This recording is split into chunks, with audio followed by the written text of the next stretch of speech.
আজকে মনটা বেশ প্রফুল্ল। আজকে নিজের ছাদ বাগানের মানে ছাদ থেকে উঠিয়ে, নিজের না আসলে মানুষের ছাদ, আমি গাছ লাগিয়েছি, তো আমারই ছাদ বাগান। তো এখন কোনো কথা হবে না, আমার আমার তো আমারই। এখন হচ্ছে এই যে এই ডিব্বার থেকে আমি এখন শাক উঠাবো।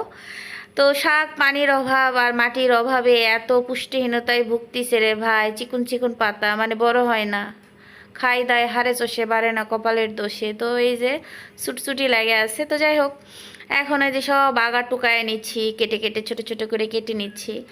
আর এই আগাগুলা কেটে আজকে কি সুন্দর মজা করে চিংড়ি মাছ দিয়ে রান্না করব, মানে এটা মানে ভাবতে গেলেই মজা চলে আসতেছে, আর এতটা ভালো লাগবে মানে ভেবেই আমি শেষ। তো বেশ কয়েকদিন খেয়েছি, মনে হয় 2 দিন আগে খেয়েছি, আজকে দিয়ে 3 দিন হবে। তো এখন সুন্দরভাবে এই যেগুলো কেটে নিয়েছি, তারপরে কেটে এই যেগুলো নিয়ে যাব, এখন নিয়ে যাব বলতে ছাদে সুন্দরভাবে বেছে নেব। আর এই দেখছেন কি সুন্দর করে হাতে মেহেদি লাগিয়েছে, আমিও মেহেদি দিতে জানি আলহামদুলিল্লাহ। তো এখন এই যে সুন্দরভাবে ছাদে বসে এই শাকগুলো কেটে নিয়েছি, ছোট ছোট করে কেটে নিয়েছি। তারপরে বাসাতে আসার পর বেগুন, আলু, কাঁচামরিচ, পেঁয়াজ ভালোভাবে কেটে নিয়ে তারপরে হচ্ছে রান্না বসাবো।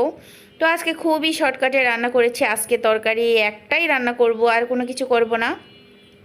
তো সবসময় বেশি বেশি রান্না করে তো লাভ নাই। তো পয়লা মে পরের দিন ছুটি আছে, তো আপনাদের ভাইয়া বললো রাতে খুবই সিম্পল রান্না করো, কারণ কালকে তো একটু ভারী ভুরি রান্না হবেই। আর কিছু গত সপ্তাহে হচ্ছে গরুর মাংস রান্না করে কিছুটা অর্ধেক হচ্ছে ফ্রিজে রেখেছিলাম। তো যাই হোক, এখন হচ্ছে বেগুন আলুগুলা ভালোভাবে কেটে ধুয়ে পরিষ্কার করে নিয়ে তারপরে হচ্ছে পেঁয়াজ, কাঁচামরিচ, ঝাল, লবণ, হলুদ, বাটা মশলা, তেল সব কিছু দিয়ে দেওয়ার পর ভালোভাবে হচ্ছে হাতের সাহায্যে মাখিয়ে নেব। তো এখন লবণ পরিমাপ মতো দিয়ে দিলাম, যেহেতু এখানে শাক পড়বে, শাকটাও অনেক বেশি ছিল। তো এখন এই যে বাটা মশলাটাও দিয়ে দিচ্ছি। তো দিয়ে দেওয়ার পর ভালোভাবে একটু তেল দিয়ে দিব, তেল দিয়ে দেওয়ার পর হাতের সাহায্যে মাখিয়ে নেব। আজকে স্পিডটা খুবই কম, কারণ আজকে ভিডিও ছোট, অনেক ছোট। এর থেকেও যদি আমি ফাস্ট করি তাহলে ভিডিওটা আমার আরও ছোট হয়ে যাবে, এতে করে হচ্ছে আমার হচ্ছে বড় ভিডিও হিসেবে এটা ধরা হবে না।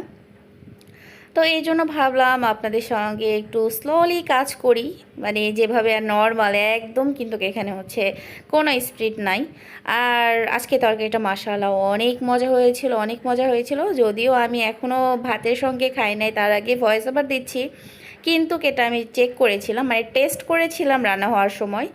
আর এই যে নানি দাদি মা, বিশেষ করে আমার মা এই হাতে মাখানো চচ্চড়িটা খুবই রান্না করে। তো চচ্চড়িটা আমার কাছে খুবই শর্টকাট আর এবং খুবই সুস্বাদু খাবার মনে হয়। তো এখন হচ্ছে হাত ধুয়ে সুন্দরভাবে পানি দিয়ে বেশ সেদ্ধ করে নিচ্ছি। আর এখন একটা বলক চলে আসছে, সে পর্যায়ে শাকগুলো দিয়ে দিলাম, কারণ শাকগুলো তো সেদ্ধ হবে, যেহেতু অনেক দিন ছাদে ছিল, আবার একটু ডাটা আছে, এই জন্য হলো আগেই দিয়ে দিয়েছি।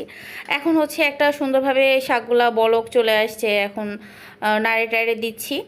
নাড়ে টাড়ে দেওয়ার পর আবারও ঢাকনা দিয়ে বেশ অনেকক্ষণ রান্না করব। তো এটা আহামরি কোনো কিছু নাই, কিন্তু নিজের ছাদ বাগানের যেই সবজিগুলো উঠিয়েছি এবং রান্না করতেছি সেটা আপনাদের সঙ্গে শেয়ার করলাম। আর হাতে মাখানো তরকারি কিন্তু বরাবরই আমার কাছে অনেক ভালো লাগে, যেমন কষ্টও কম, তেমন হচ্ছে খেতেও ভালো লাগে, একদমই বাজে লাগে না, বেশ ভালো লাগে। তো বেশ ভালোভাবে নাড়াচাড়া দিয়ে কিছুক্ষণের মধ্যে আমার রান্নাটা একদম কমপ্লিট হয়ে যাবে। তো এই যে এখন চুলার আঁচটা এখন বন্ধ করে দিব। আর ফাইনাল লুকটা দেখতে পাচ্ছেন কতটা সুন্দর হয়েছে। সবজি তরকারির মধ্যে বেস্ট আমার কাছে এটাই মনে হয়, পুঁই শাকের আমার অন্যান্য তরকারির থেকে এই চচ্চড়িটা আমার কাছে অনেক মজা লাগে। তো যাই হোক, আজকের রেসিপি কেমন লেগেছে কমেন্টে জানাবেন, ভালো লাগলে লাইক কমেন্ট শেয়ার করেন, পাশে থাকবেন। দেখা হচ্ছে নেক্সট ভিডিওতে। আল্লাহ হাফিজ।